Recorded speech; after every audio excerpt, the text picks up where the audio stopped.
Hello नमस्कार मंडळी, कसे आहात सगळे? आय होप मजेत आणि मस्तच असणार. आज बनवला आहे इडलीचा बेत. 1 किलो तांदूळ आणि 1 वाटी उडदाची डाळ हे भिजत घालायचं आहे आपल्याला. आणि भिजत घातल्यानंतर ते 1 दिवसभर भिजत घालून रात्री ते वाटून घ्यायचं आहे. आणि वाटताना थोडासा भात त्यामध्ये टाकायचा आहे, शिळा, त्याच्यामुळे छान आंबतो. आणि बघू शकता मी कशा प्रकारे कवर करून ठेवलं, त्याच्याने मस्तपैकी आंबलं सकाळपर्यंत माझं. 1 वाटी डाळ तुरीची आणि थोडीशी डाळ मसूरची अशी करून मी शिजायला घातली, कारण मला करायचं होतं सांबर. व्यवस्थित ती धुवून घेतली आणि शिजायला घातली. सासूबाईंना फारसे इडली वगैरे आवडत नाही, मग त्या बोलल्या की मला डोसे पण कर. म्हणून मला डोसे आणि त्याच्यासोबत बटाट्याची चटणी करायची होती आणि इडल्यांसोबत खोबऱ्याची चटणीसुद्धा करायची होती. म्हणून खूप सारी गडबड झाली आज माझ्याकडून. मग बघा, आपण जेव्हा डाळ शिजत घालतो त्याच्यामध्ये थोडीशी हळद आणि मीठ आणि थोडं 2 चमचाभर तेल टाका, जेणेकरून ती डाळ जी आहे खूप मऊसूत आणि मस्त शिजेल आणि पटकन शिजते. साधारण एक शिट्टी मोठी आणि 2 शिट्ट्या लहान, अशा 3 शिट्ट्या होऊ द्यायच्या आहेत आपल्याला. दुसरीकडे म्हटलं ते होतं तोपर्यंत आपण बटाट्याची चटणी करून घेऊया. बटाटेही मी शिजून घेतले होते, आधीच उकडून घेतले होते. आता मी जिरे मोहरी आणि आपले नॉर्मल जशी आपण बटाट्याची चटणीला फोडणी देतो त्याच प्रकारे देते आहे. कढीपत्ता टाकला, लसूण टाकलं, मिरच्या टाकल्या आणि कांदा जो चिरून ठेवला होता तो टाकला. व्यवस्थित आपण आता हे सगळं फ्राय करून घ्यायचं आहे. लालसर कांदा होऊ द्यायचा आहे, जेणेकरून मस्त टेस्ट येते बटाट्याची चटणीला. कधी घाई करायची नाही, कांदा व्यवस्थित फ्राय करून घ्यायचा आहे. बघा, मी हळूहळू सारखं हलवते त्याला, जेणेकरून तो कांदा जळू नये. छान असा लालसर कलर आला की टेस्टही छान येते बटाट्याच्या चटणीला. आणि कुठल्याही वस्तूला करायचं म्हटलं की माझ्या सासूबाई नेहमीच म्हणतात मन ओत. आणि हो, मन ओतूनच करते, पण कधी कधी खरंच खूप चिडचिड होते, कारण सगळं एकदम करायचं जर लोड आला ना, घरातली कामं, स्वयंपाक, मुलं मस्ती करतात, सतवतात, आपण काय काय हँडल करणार यार. कधी कधी खूप फ्रस्ट्रेशन होतं. चला बघते, कांदा फ्राय झाला आहे, त्याच्यासोबत मी हळद आणि हिंग टाकली आहे. व्यवस्थित ते फ्राय झालं की बटाटे टाकून दिलेत. आणि बटाटे आधी थोडेसे चांगले स्मॅश केले मी. ते मी काही कापले नाही, कारण आपल्याला ती बटाट्याची चटणी डोस्यांबरोबर खायची, म्हणून मी ते स्मॅश केले. मीठ टाकलं आणि वरून कोथिंबीर टाकायची आपल्याला. आणि अशा पद्धतीने व्यवस्थित मिक्स करून 2 मिनटं वाफवून घ्यायचं आहे. अशा पद्धतीची बटाट्याची चटणी आपण डोसासोबत खाऊ शकतो. आपल्याला बाहेरही बटाट्याची चटणी अशीच भेटते. खूप सारे मसाले टाकले ना, टेस्ट वेगळीच लागते. त्यामुळे अशी नॉर्मल चटणी करूया. आज कधी कधी जे बटाटे वडे करायचे असतील ना, तेव्हा पण आम्ही ना फक्त लसूण आणि मिरची वाटून टाकतो आणि कढीपत्ता, जिरे मोहरी आणि हिंग, हळदची फोडणी देतो, तरीसुद्धा छान लागते टेस्ट. आणि बटाट्याची चटणी यमी लागते वड्यांसोबत तशी केली तर. इथे दुसरीकडे सांबारसाठी हे करून घेतलेली आहे. बघू शकता, बटाटे कापले, 1 बटाटा घेतला आहे, 2 वांगे घेतलेत, थोडंसं डांगर घेतलं आहे आणि 1 शेवगाची शेंग.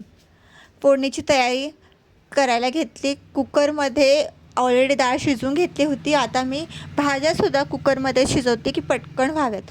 फोडणीसाठी घेते 2 लाल मिरच्या, थोडंसं लसूण, टोमॅटो, कढीपत्ता, कांदा, लाल तिखट आणि हा आहे सांबार मसाला आणि मीठ. आणि आपल्याला लागणार आहे धना पावडरसुद्धा आणि लाल तिखट आपलं घरचंसुद्धा.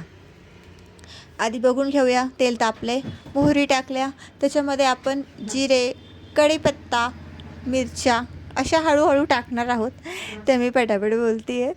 आणि तुम्ही बघू शकता, मस्त तेल तापल्यावरची फोडणी येते ना, जी स्मेल येते, खरंच खूप छान आणि सुगंध पसरतो सगळीकडे. लसूण कढीपत्ता टाकल्यावर मस्त स्मेल येते. आणि सगळं हळूहळू हळूहळू होऊन द्यायचं. खूप फास्ट करू नका, माझंही एकदा जळालं होतं, म्हणून फ्लेम जी आहे थोडीशी मिडियमच ठेवा, जेणेकरून आपला जो मसाला आहे तो जळणार नाही. मग उभा कांदा चिरलेला होता तो टाकला. तो आता व्यवस्थित फ्राय करून घ्यायचा आहे, आपल्याला लालसर करायचा आहे. अशी क्रिस्पी टेस्ट येते, खूप छान टेस्ट येते असं लालसर कांदा केल्यावर. कांद्याच्या बाबतीत घाई करू नका, कांद्याच्या बाबतीत लालसरपणा येऊ द्या, हळूहळू फ्लेमवरती, फास्ट पण करू नका. व्यवस्थित हलवत जा. आणि मला ह्याआधी काही स्वयंपाक जमत नव्हता, खूप हळूहळू शिकले, पण आता थोडंफार जमतं आहे. पण कधी कधी होते गडबड, आता नॉर्मली होतच असते. टोमॅटो टाकले, 1च टोमॅटो यूज केला आहे मी. काहीजण खूप टोमॅटो यूज करतात, त्यांच्या घरी आंबट चालतं, पण आमच्या सासूबाईंना चालत नाही, म्हणून आम्ही फारसं आंबट करत नाही. आता फक्त 1च टोमॅटो टाकला आहे, तोही व्यवस्थित होऊन देईन मी. आधी थोडासा मऊसूत झाला की त्याच्यामध्ये आपण मसाले टाकायला सुरुवात करूया. बघू शकता, छान व्यवस्थित फ्राय होतं आहे. कलरही चेंज होतो आहे, थोडासा टोमॅटो मिसळतो आहे त्याच्यामध्ये. छानपैकी टोमॅटो जेव्हा मऊ व्हायला लागेल ना, तेव्हाच आपल्याला मसाले टाकायचे आहेत, घाई करायची नाही. स्वयंपाकात खरंच घाई केली ते टेस्ट बिघडून जाते.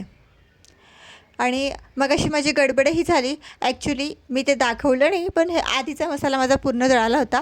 फास्ट होऊन गेला गॅस, तेल खूप तापलं होतं आणि जे काही जिरे मोहरी आणि कांदा मी स्टार्टिंगला टाकला होता पूर्णपणे जळाला.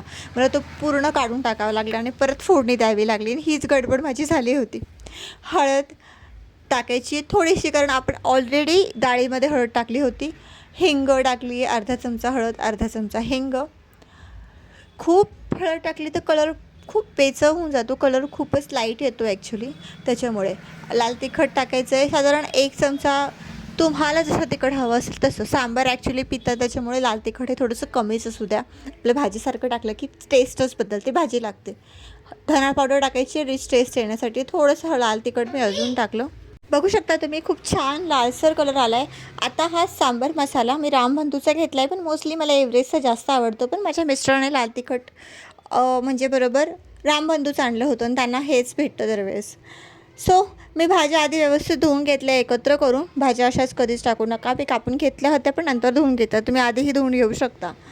सगळ्या भाज्या व्यवस्थित मिक्स केल्या. थोडंसं 2 मिनटं फ्राय करते तेलामध्ये. जे मिक्स होईल तेलामध्ये थोडंसं क्रिस्पीनेस येतो त्याला आणि मुरतो तेल त्याच्यामध्ये थोडंसं, म्हणून तेलामध्ये थोडा वेळ असं फ्राय होऊ द्या. मीठ टाका, आधी पण टाकलं त्याच्या अंदाजे मीठ टाका, कारण ऑलरेडी आपण डाळीमध्ये मीठ टाकलेलं आहे. त्या अंदाजे आपण ह्याच्यामध्ये थोडं कमी मीठ टाकायचं आहे. बघू शकता मस्त कलर आला आहे. आणि त्याच्यामध्ये मी जी डाळ होती ना माझी शिजवलेली, त्याचं जे वरचं पाणी होतं ते टाकलं होतं शिजायला आणि त्याच्यातच ते थोडंसं शिजवून घेतलं होतं आणि त्याच्यात नंतर ती डाळ मिक्स करून उकळी येऊ दिली होती ते शिजल्यानंतर. आता मी एकीकडे इडल्या करायला लावल्या आणि हीच गडबड होऊन गेली. माझं ते शूटिंगच झालं नाही, कॅमेराच ऑफ होऊन गेला, म्हणून ते जे डाळ टाकलेलं जे शूटिंग आहे ते माझ्याकडून राहिलं. Sorry for that. मग आता ही इडल्या करायला लावते. ऑलरेडी पाणी ठेवलं होतं गरम करायला आणि इडल्याचं बॅटरमधून मी इडल्या लावून टाकल्यात करायला. थोडं टाकायचं, कारण ऑलरेडी फुगणार आहेत त्या.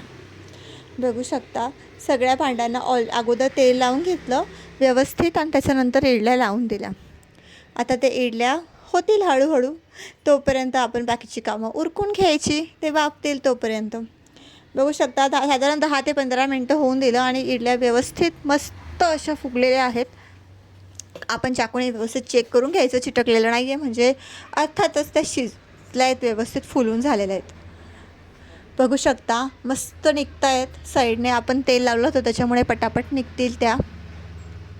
मुलगी हेल्प करायला आली. मला आधी जमत नव्हतं एका हाताने करायला आणि एका हाताने शूटिंग करायला, तर मुलगी माझी आली मदत करायला आणि मग तिने पकडलं आणि नंतर मी पटापट माझ्या इडल्या काढून घेतल्या आणि त्या गरम होत्या, त्यातच मला सर्वसुद्धा करायचं होतं. सो मी पटापट त्या काढून घेत होते.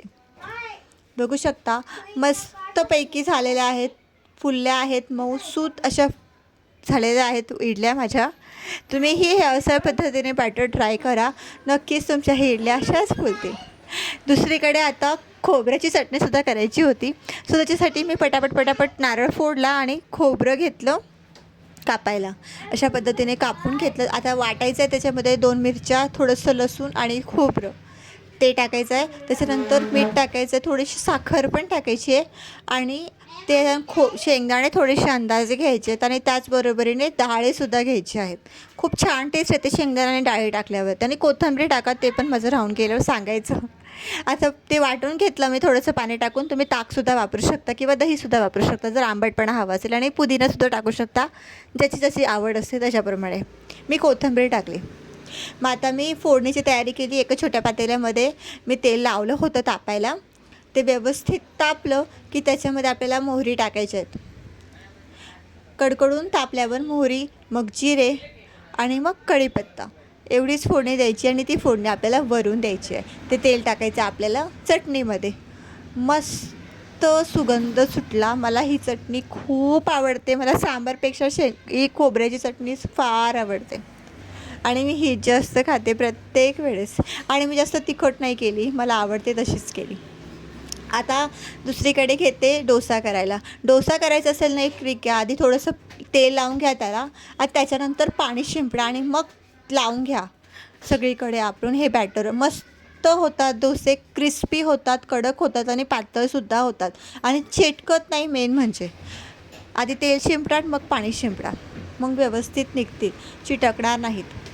बघू शकता माझाही डोसा पटकन निघाला. माझ्याकडे काय डोसा पॅन सेपरेट नाही आहे, माझा नॉर्मल तवा ज्याच्यावर मी रोज पोळ्या करते त्याच तव्यावर मी डोसा घेतला करायला. तरीसुद्धा बघू शकता पेपर टाईप डोसा झालेला आहे, खूप सुंदर आणि क्रिस्पी झालेला आहे. बघू शकता तुम्ही, कडक झालेला आहे एकदम, सगळ्यांना खूप आवडला. माझं सांबारही रेडी आहे. बघू शकता मी ती डाळ जी होती शिजवलेली ती पुन्हा टाकली आणि त्याच्यानंतर मी थोडा वेळ परत उकळी येऊ दिली त्याला आणि मग ते सर्व केलेली आहे. बघू शकता छान कलर आला आहे त्याला पण. अशा पद्धतीने माझं इडली, सांबार आणि खोबऱ्याची चटणी रेडी आहे. कसे वाटला व्हिडिओ नक्कीच कमेंट करून सांगा. डोसा राहिला नाही कारण तो मी ऑलरेडी सगळ्यांना गरम गरम सर्व करून टाकला होता. व्हिडिओ आवडला असेल तर लाईक, सबस्क्राईब आणि शेअर नक्कीच करा. भेटूया पुढच्या व्हिडिओमध्ये, तोपर्यंत बाय.